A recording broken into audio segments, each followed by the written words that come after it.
What's going on, guys? So on this SHOKY third-party Transformers review, we're going to take a look at another of the War in Pocket line from DX9, the legendary heroes in your pocket. And this is, of course, XTAL21 Desert Warrior Thorner. And it is their version of a G1 SNARL.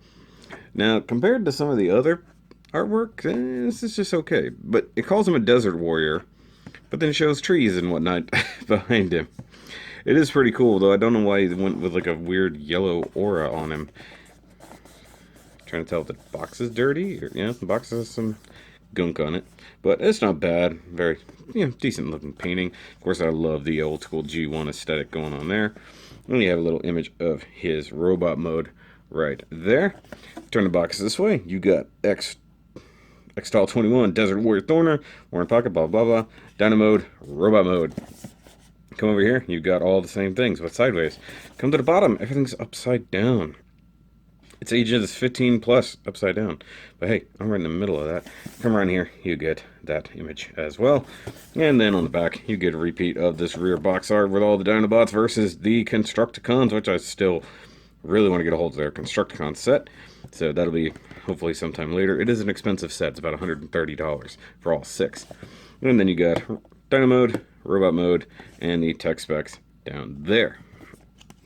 Now, if you open the box, you do get the kind of nice form-fitted clamshell, which will be right in here. You can see it's nice and vacuum formed, though you've got a little bit of paint rub going on right there. You can sort of see a little bit of yellow. Actually came in a slight bag, too. That was a little bit weird. You got the spot for a sword, spot for his rifle. Set that right there. And you do, of course, get the instructions, which are actually fairly simple. He has one of the better transformations of this set, and being one of the later ones, I guess that totally makes sense. They've had time to engineer it. And once again, you've got Wheeljack right there, looking all inquisitive there. I hope we get a Wheeljack from these guys. So I'm really getting into DX9. So let's go ahead and get him out here and see how cool he actually is.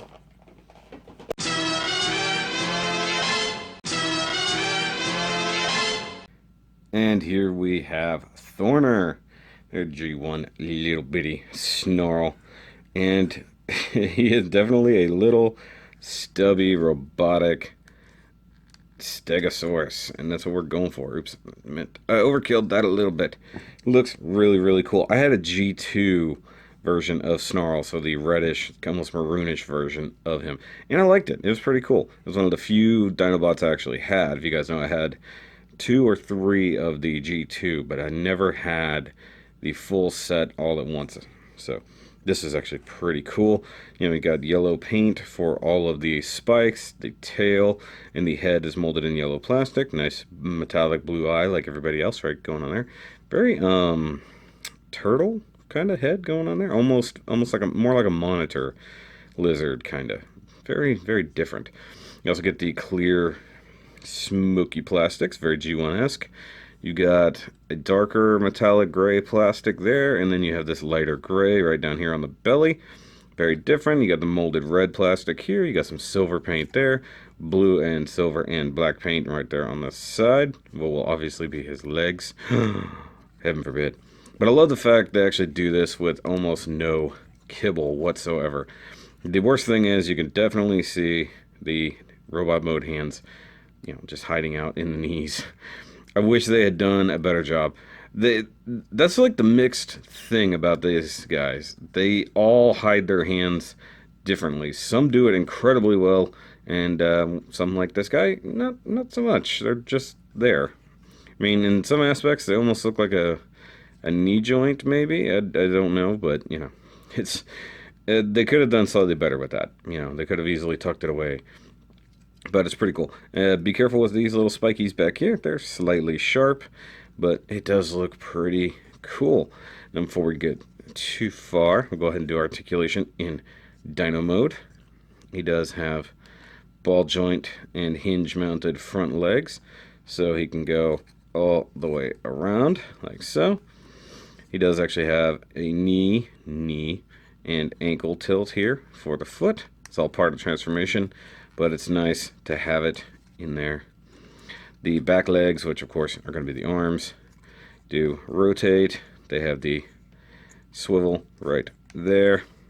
They can rotate at the thigh slash bicep, and then of course the ankle slash knee slash arm joint. If you really want to, you can stretch it out and have an incredibly long-legged stegosaurus. And you also get, if you get everything to stay in place, you got a little pin joint right there for the rear leg ankles.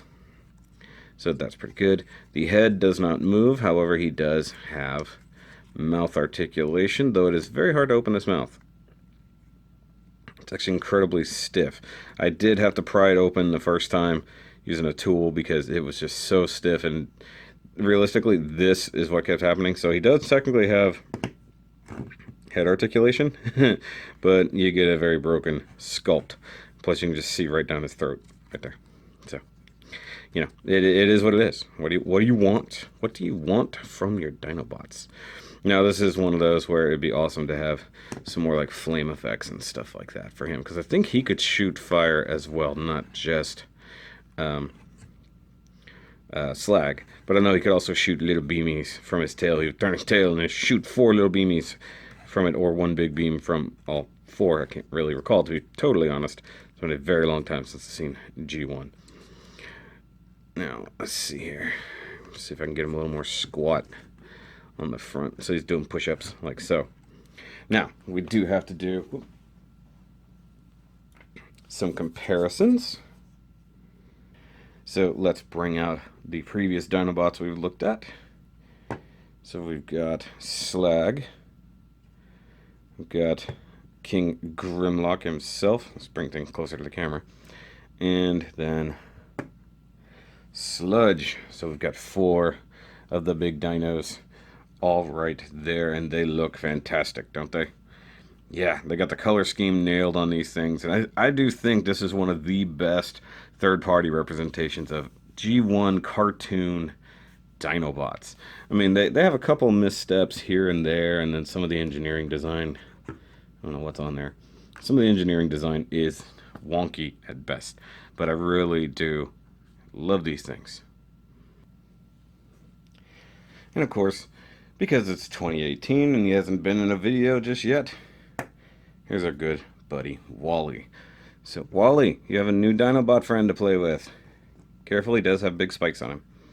So, yay. Of course, Wally loves other robots like such. Actually, Wally's really starting to fit in with this Dinobot collection. He needs a little bit more brighter silver paint, and it'd be perfect. Of course, we'll get all these guys out of the way. And no, I'm telling you, you don't want to go in there. No. Okay, hold on. I gotta hold you. You can't eat him, but if you just want to meet him, that's fine. But you can ask your dad about spiny things. No, you can't. No, you just no, just okay. I don't know why I keep you guys around. All you ever want to do is just eat other robots. Jeez. And for another comparison, guys, we'll take a look at him next to the big boy, the Planet X version. And while they're definitely not the same aesthetic, both seem to have issues hiding the rear hands. It seems to be a thing. So he's like, it's like his more badass dad. Hey, Dad, what's up? And I don't think this thing is 100% transformed properly, but it's got to be close. This is one of the more difficult ones to transform, if you guys have seen the review. But it's about as good as it's going to get. But yeah, there you go. Got some stegosaur action going on there.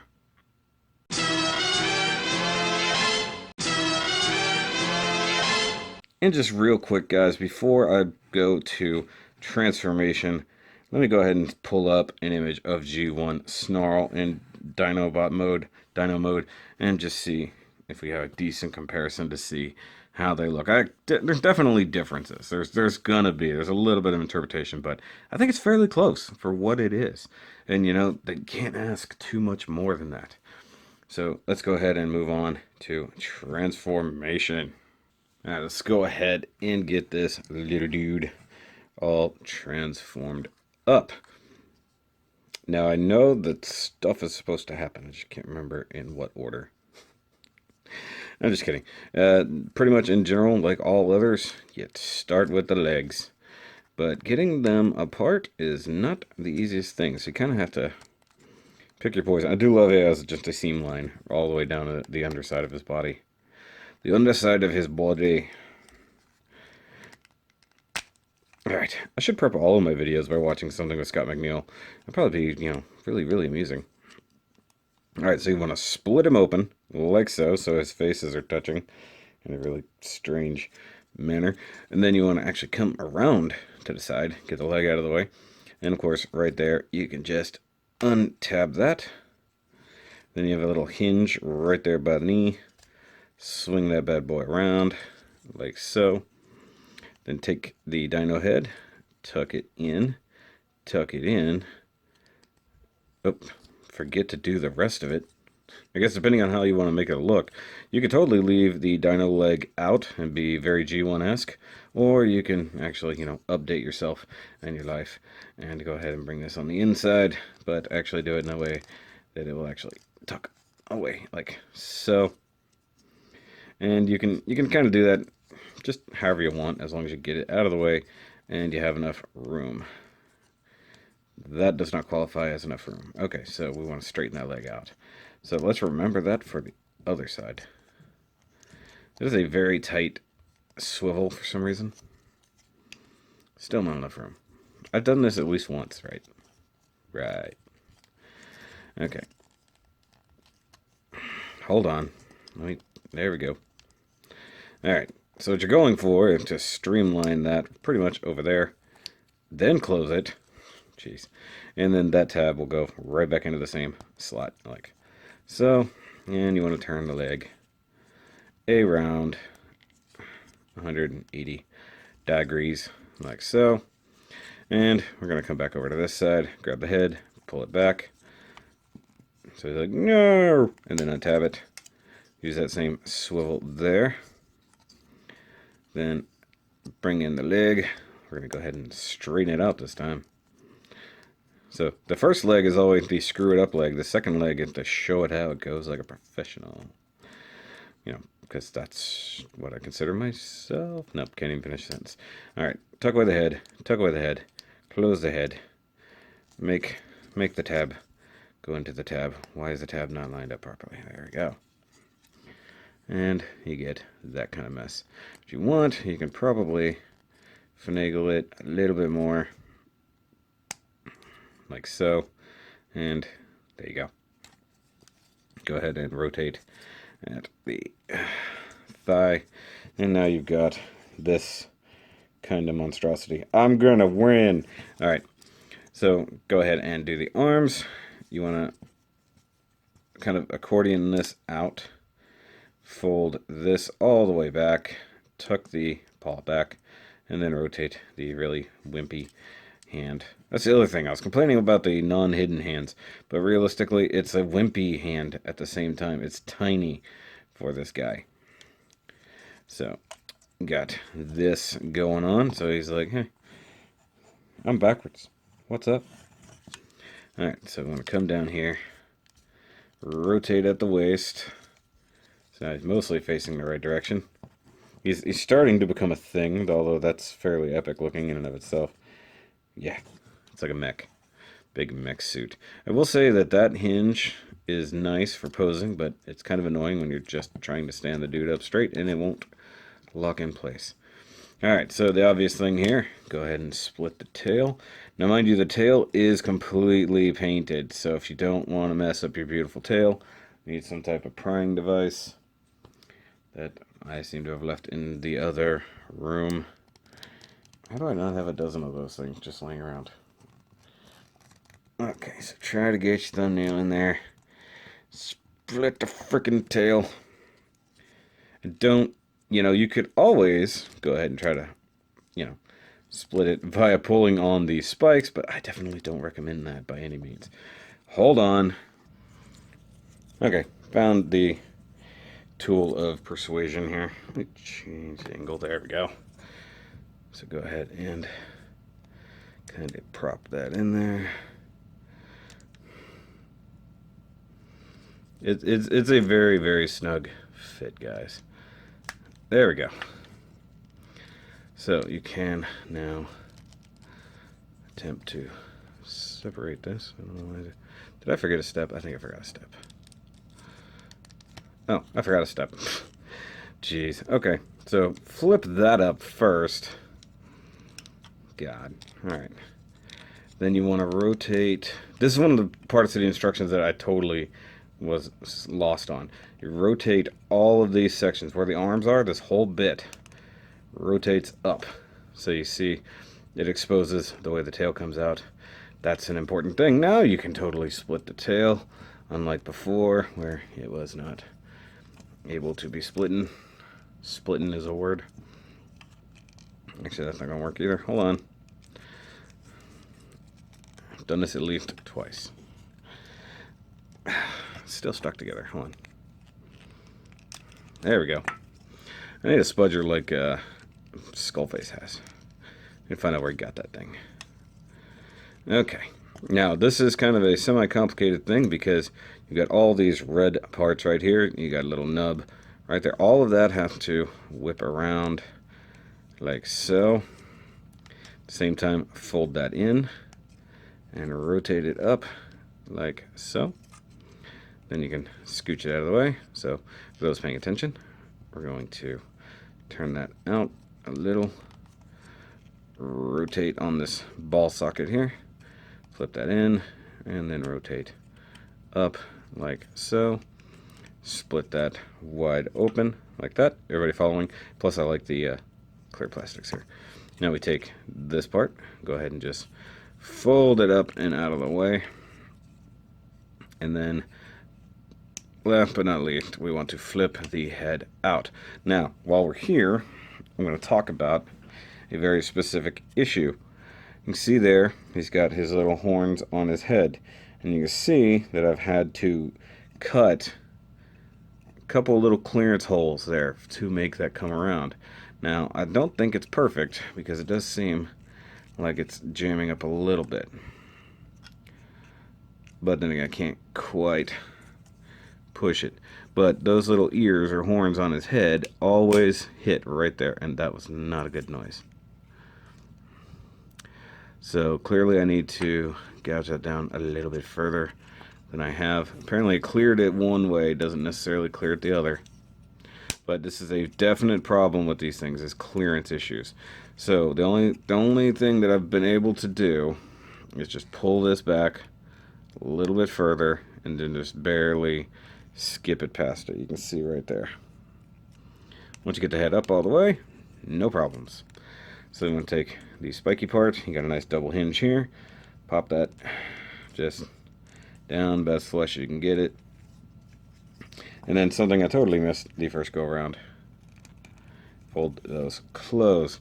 Now the cool thing is you have an enormous amount of light piping there, so you got to close that down a little. And I believe that is it for the SNARL transformation.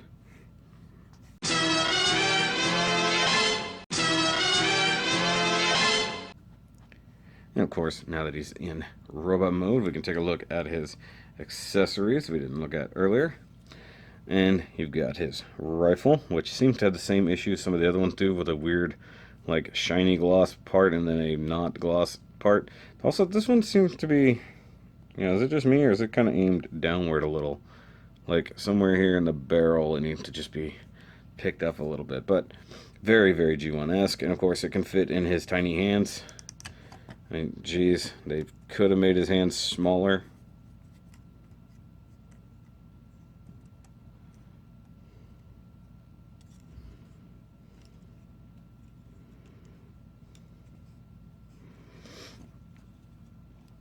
And then you can take the sword.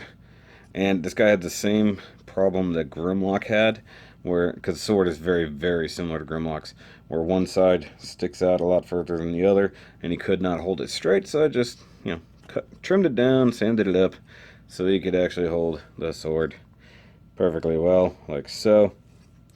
And this guy looks great. You got all the same color scheme. You got a few more things that popped out. Like you got this nice little blue triangle right here on the crotch. And guys, this guy was mistransformed when I got it.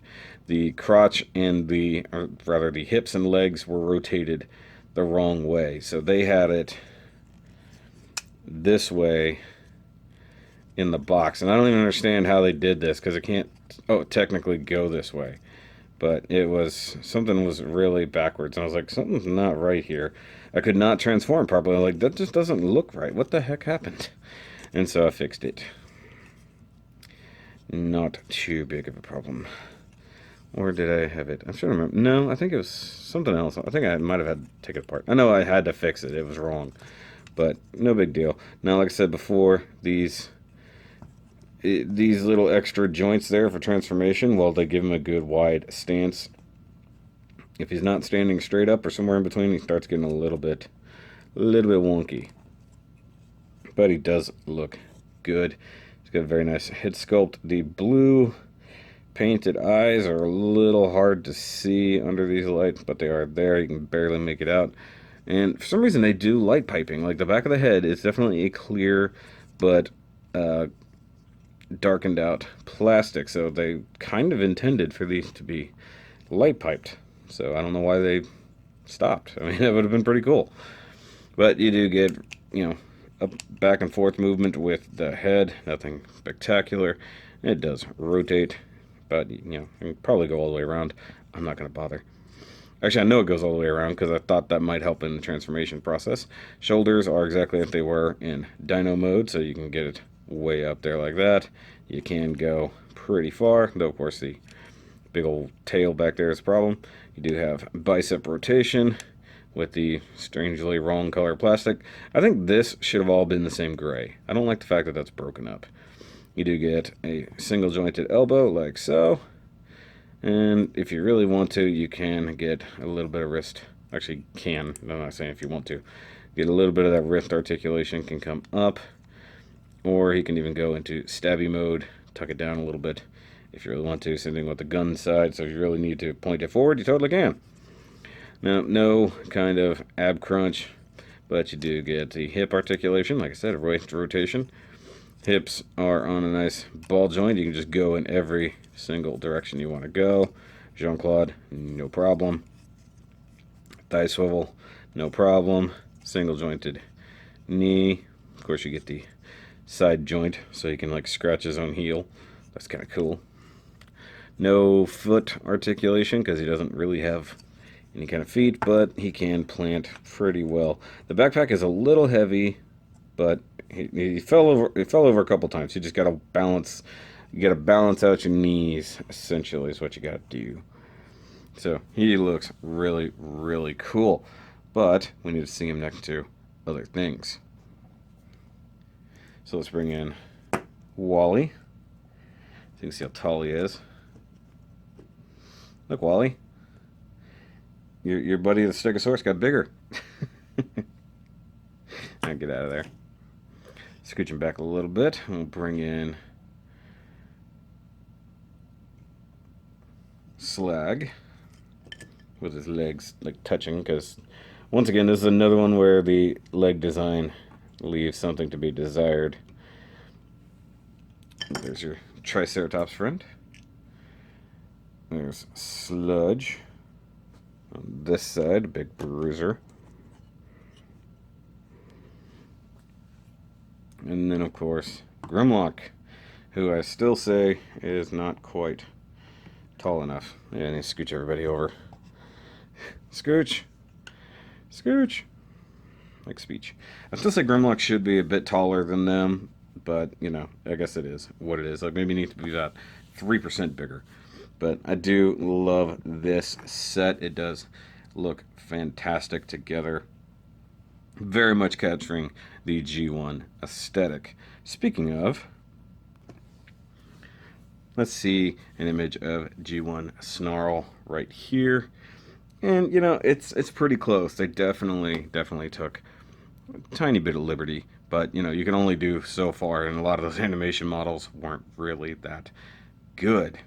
But, of course, we have to go the other direction now for this big dude. Now, yeah, of course, these things are like Legends class, so it's not even remotely close size-wise, but very, very different. But you can see the sludginess, the snarlness of it. You've still got the 3 spikes down the legs. Of course, the head is hidden away versus this one over here. You've got the tail, which of course makes up the backpack. But this guy, and you got the same similar type of horns going on here, and the silver face. Yay for that. I can't wait for Reaper Labels to make a small set for these guys. I think that would be really, really awesome. But that's it for this review, guys, of the DX9 Thorner. Really do love these Worn Pocket series. I definitely look forward to getting more in the future. If you like these videos, make sure you give it a thumbs up so that YouTube knows that I am cool like that. And that matters, believe me. Of course, guys, we are now in 2018. That's pretty awesome. And if you guys want to help support the channel in this year, it'll be right here on the bottom of the screen to go check out the Patreon. So you can see what you could get for joining in and donating some money to the channel. And then next time, guys, we are going to be looking at another one of these figures. By next time, I think I mean next week. But it is what it is. So we can finally complete the set of Dinobots. Yes! But I'll see you guys on that review. And remember, as always, keep on nerding.